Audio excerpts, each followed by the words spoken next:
Hi friends, believe it or not, I know a plastic surgeon who was throwing up and couldn't get off the couch. He was pale, stuck there, sweating, exhausted. Finally, his wife, who was an ER doc, convinced him to go to the emergency room where they found a bowel obstruction that required emergent surgery. Now, my friend unfortunately had a massive tumor blocking his colon, and he lost 6 inches of his colon. It turned out to be stage 2 colon cancer, but he lucked out. God was looking out for him because he got a second chance and is now finally motivated to take control of his diet and lifestyle. He is now in remission for 7 years. Want to know what he eats? Surprisingly, he now eats very similar to the top countries with the lowest colon cancer rates. So food number 1 are beans. This is a foundation of many plates around the world, including my plate. How about a bean burrito for lunch, lentil soup for dinner, and a hummus for snack? In low colon cancer countries, beans are eaten every day, multiple times a day. Lentils in India, chickpeas in the Middle East, black beans in Central America, cowpeas and mung beans in Africa. Beans, they are not a trend. They're actually staple foods. They're affordable, they're nutritious, they're delicious, they are must-eat anti-cancer longevity foods. Now, there are so many reasons for why they're healthy for us, but the first and foremost is their effect on your gut microbiome. The fiber in the beans, it feeds good beneficial gut microbes to crowd out and suppress the inflammatory microbes. Now, more research is showing us that there are cancer-causing microbes that literally live within your gut.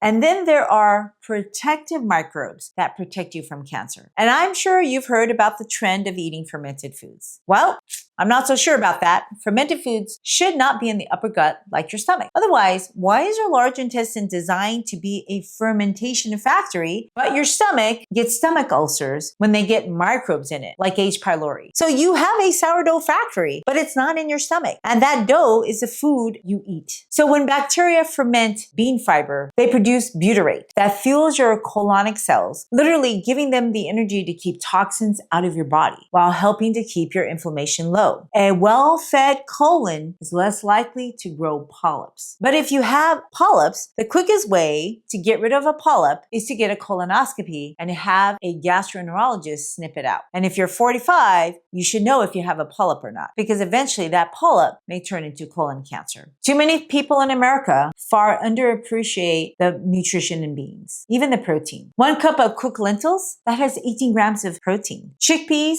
and black beans have 14 to 15 grams of protein in a cup. In traditional diets, 2 cups a day is normal. That's roughly 30 grams of protein before you've eaten anything else. And we know that if you can substitute some of your meat with plant proteins, that you can extend your longevity. So this is why populations that eat beans, they don't obsess over protein and they live longer. Literally, you are eating the eggs of the plant kingdom, and that's why they are rich in protein. Now, I love to eat lentils simmered with onions and garlic. You add some turmeric, some cumin. You can also add some greens at the end, and that's pretty much a meal. That pot would feed your colon every day very well. And frankly, when you don't eat enough beans, you're hungry. And then what do you eat? Refined carbs full of starch that are usually added with salt and animal fats, right? That's your typical bakery item, your pastry. That doesn't protect you against colon cancer. It adds to the problem. So that brings us to food number 2. We're eating the wrong grains. We're skipping whole grains and we're eating the starch. It matters if you want to propel your colon to move. Colon cancer thrives when food junk stays stagnant. Whole grains prevent stagnation. And unlike refined carbs, which is little or no fiber, whole grains has fiber. And in low-risk countries, people eat whole grains like millet, sorghum, oats, and barley. They don't just eat flour. And you can call it bread flour, pizza flour, zero flour, high gluten flour, ultra-purpose flour. You're just eating starch, folks. That's bad for your metabolism unless you're like a marathon runner. That literally turns into pure sugar. So if you want to get diabetes, that's the best way to eat it. Eat that starch with fat. But when you eat whole grains, you get a longevity molecules in that germ, in that bran.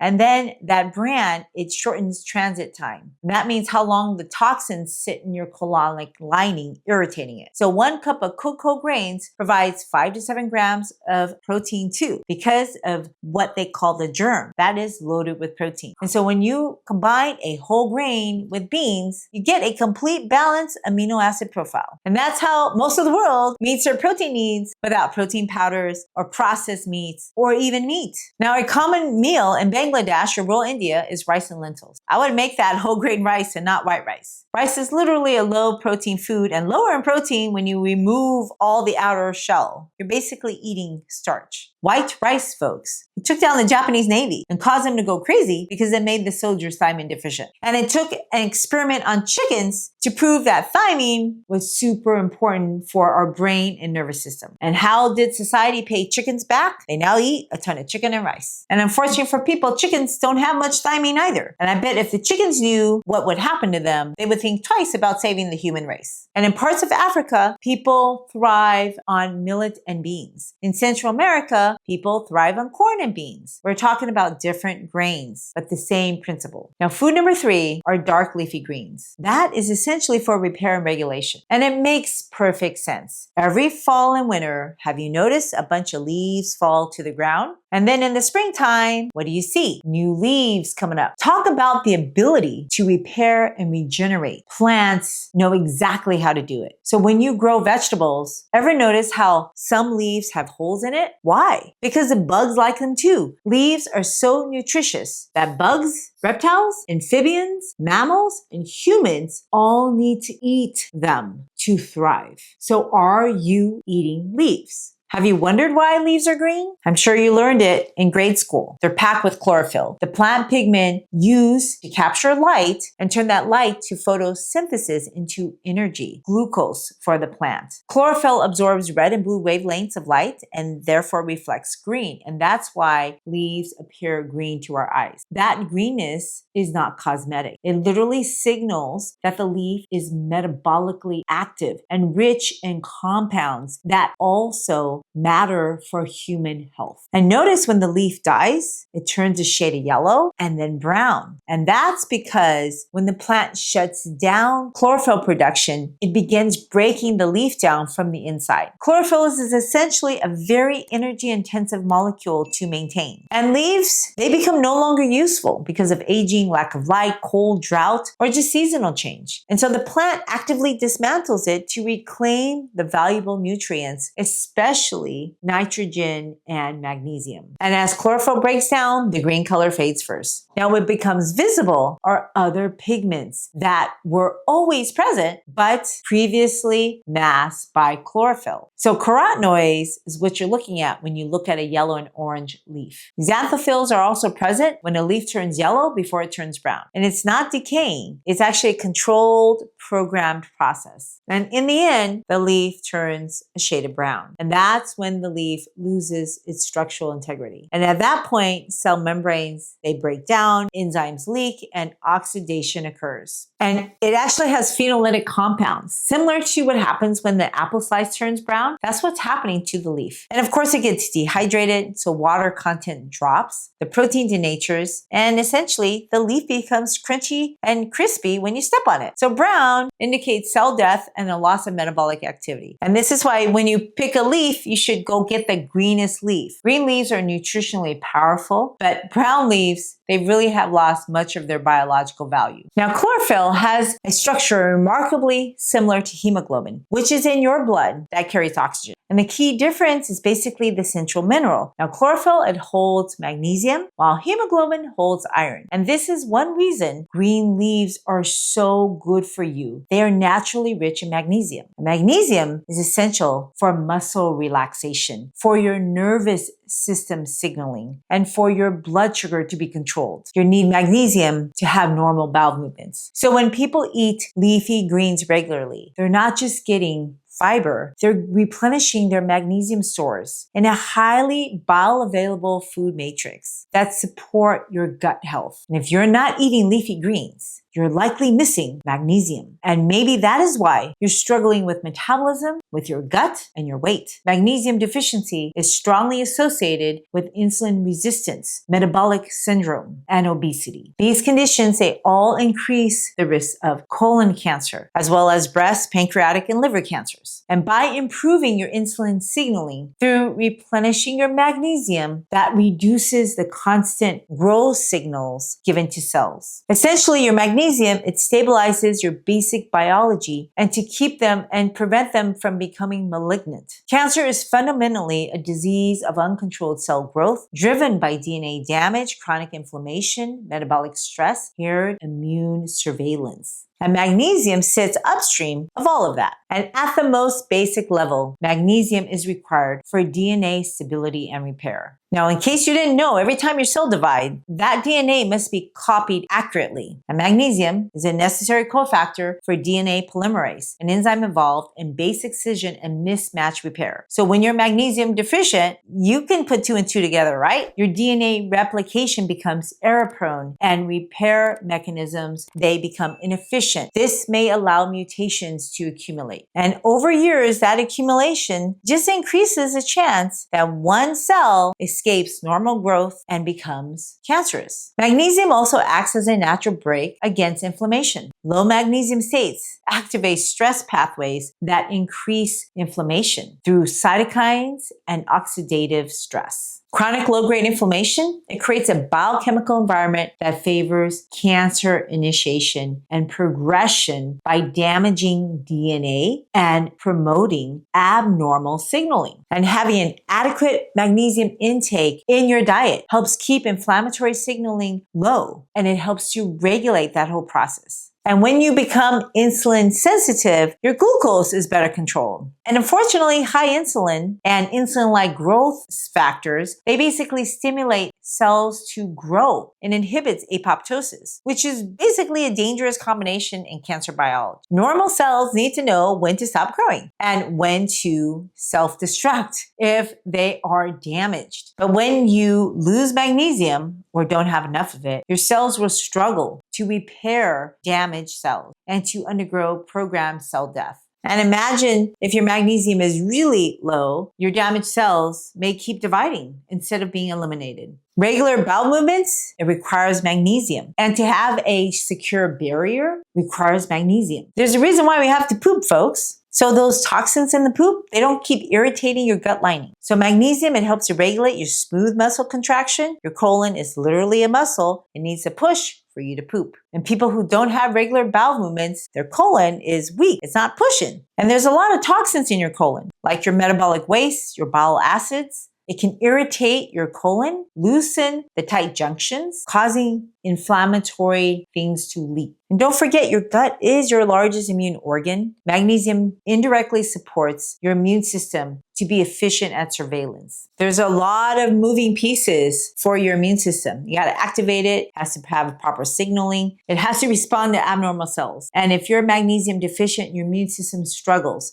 It becomes less efficient at recognizing and eliminating early malignant cells. And this is why populations that consume magnesium-rich diets, especially in the form of leafy greens in their diet, as well as legumes and whole grains and nuts and seeds, they consistently show lower rates of certain cancers, like colon cancer. And when you eat leafy greens, that chlorophyll and its metabolites, those interact directly with your gut. They also bind the toxins that you're eating and potentially other carcinogenic compounds that would irritate your digestive tract. And so if you can reduce the contact of those toxins to your intestinal lining, that would be beneficial. And this is another way to explain why diets rich in leafy greens are consistently associated with lower risk of colonic irritation and colon cancer over time. In other words, if you're going to eat meat, you should eat it with leafy greens. And if you're going to eat processed carbohydrates, you should eat it with leafy greens. Nutrients in the leaves support your gut barrier and has a mild anti-inflammatory, antioxidant effect, which matters a lot for a tissue like the colon that constantly needs to renew itself. I mean, if you think about it, in that green leaf is not just a chlorophyll. It's concentrated in folate, vitamin K, carotenoids, and other polyphenols, all of which support your DNA repair, control your cell growth, and immune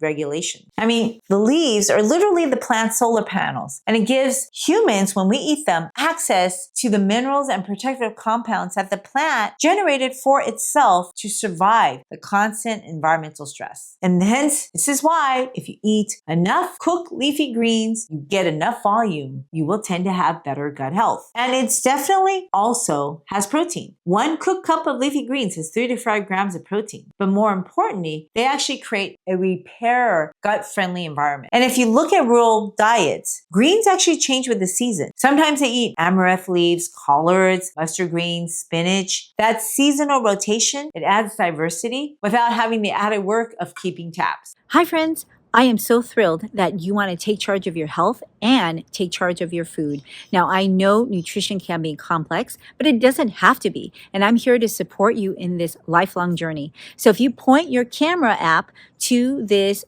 QR code, it'll take you to a link for a free handout that I created just for you. And if you like it, if you want to see other handouts, please go to the link in my show notes and then you can leave me your feedback on what I could do to help you in your journey.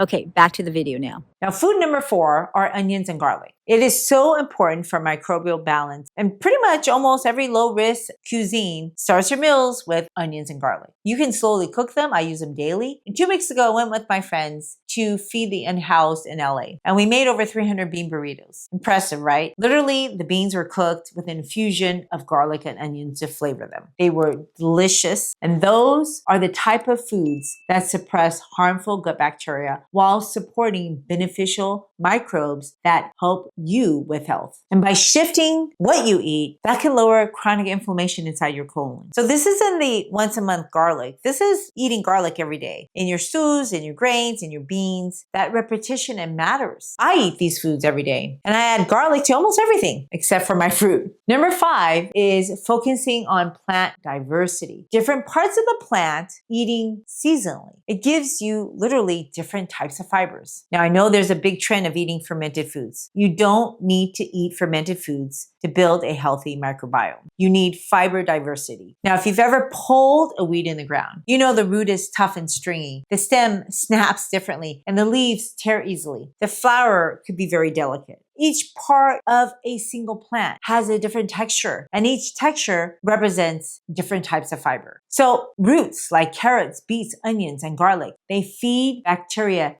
deeper in the colon. Stems like celery and broccoli starch, they increase bulk in your stool to push your stool out. Leaves support regularity and energy. Remember, it's packed with chlorophyll and magnesium and phytonutrients. And the flowers like cauliflower and broccoli, they bring unique compounds that interact to help you detox. Fruits, they deliver soluble fiber that slow digestion of other foods, and it increases your colonic movement to propel those toxins out. Low colon cancer countries, they eat all of these naturally every day across the week. Different plant parts, different fibers. So where should you start? Start by aiming 10 to different plant foods per week. Include roots, stems, leaves, flowers, fruits, and seeds.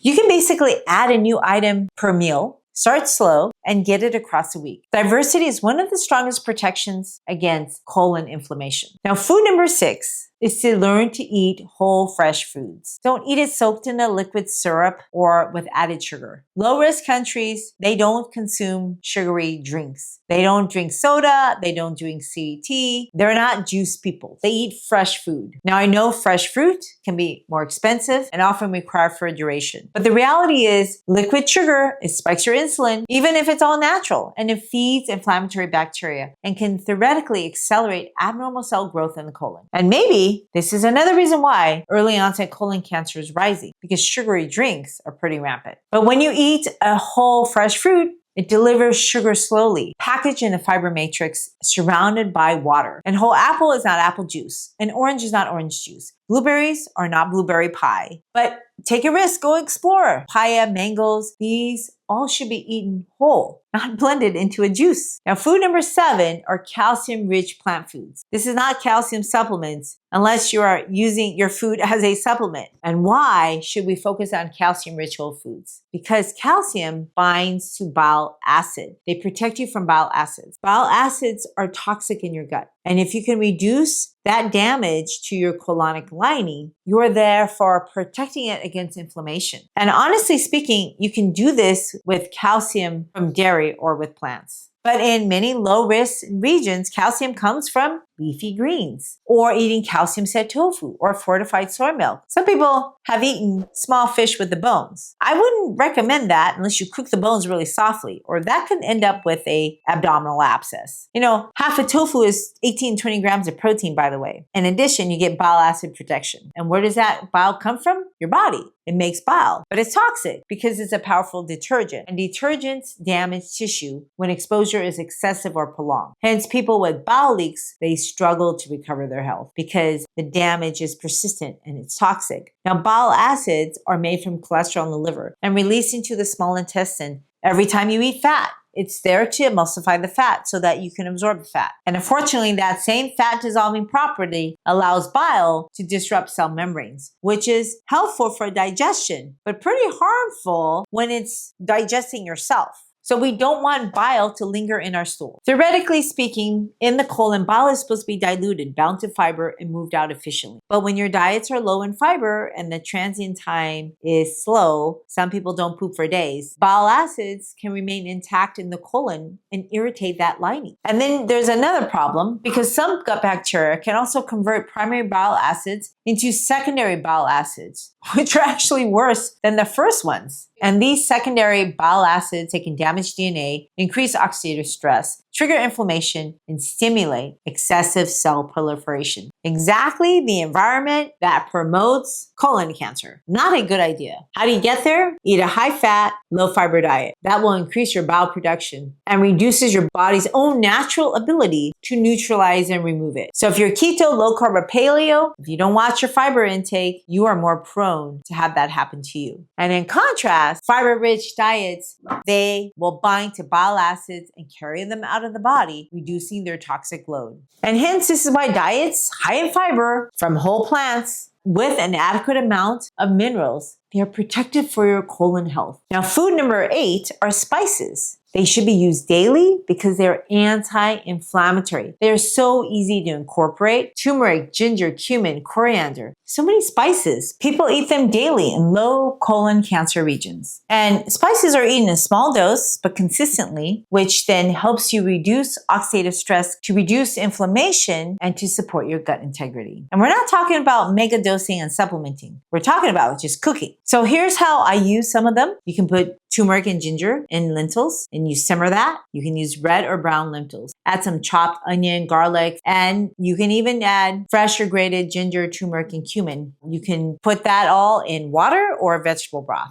This is actually eaten daily in many South Asian regions. Turmeric and ginger is a powerful combination. Some people add some black pepper to improve curcumin levels that's in turmeric in your blood. That's because black pepper binds to liver enzymes to prevent curcumin from breaking down. And lots of times they serve that with a bed of greens, right? That's pretty powerful stuff. How about cumin, coriander, bean stew? You start with onions and garlic. You cook it slowly in a little bit of olive oil. Then you add the ground cumin and coriander seeds. Of course, that should be crushed. And you can rinse a cooked can of chickpeas with some tomatoes and you simmer all that until it's thickened. And when you eat these spices, you're supporting digestion. You're actually helping to reduce gas and you help shape your microbiome towards anti-inflammatory microbes. Lots of times people eat that over whole grains. How about garlic, paprika with greens and beans? You saute some garlic gently, you add smoked or sweet paprika, then you toss it with some white beans and you chop up some greens like kale or collard greens so that it's sturdy and it blends well with the beans. You can even add a splash of vinegar. The paprika, it provides polyphenol. The garlic supports microbial balance. And the beans, well, that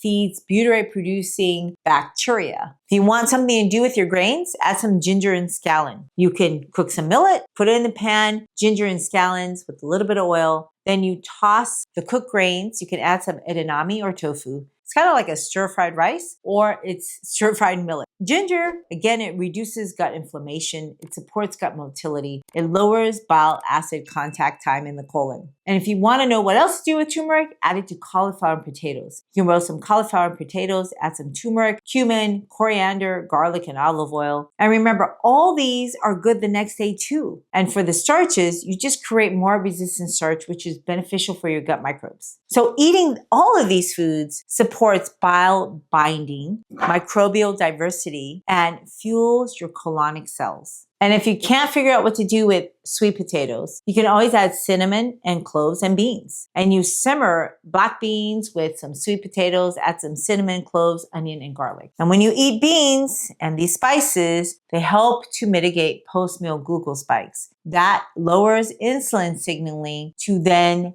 prevent the drive of abnormal colon cell growth. As a spice-based how to use rules, they generally start with onions and garlics to season their foods, right? You want to add the spices early in the cooking to really incorporate and blend it in the foods. When you add it in the end, it doesn't taste blended in. So when the food tastes better, that's how you reduce inflammation, because you'll eat more of it. And over time, you reduce your cancer risk over decades. Now, food number 9 is resistant starch. That feeds protective microbes in your gut. And there is a trick to making resistant starch. So grains and beans that are cooked and then cooled form more resistant starch. And resistant starch lowers your weight, lowers your blood sugars. It feeds butyrate-producing bacteria. It suppresses your appetite basically by making you full. And traditional diets, they naturally eat this because they eat leftovers. And unfortunately, when you're eating other people's processed foods, that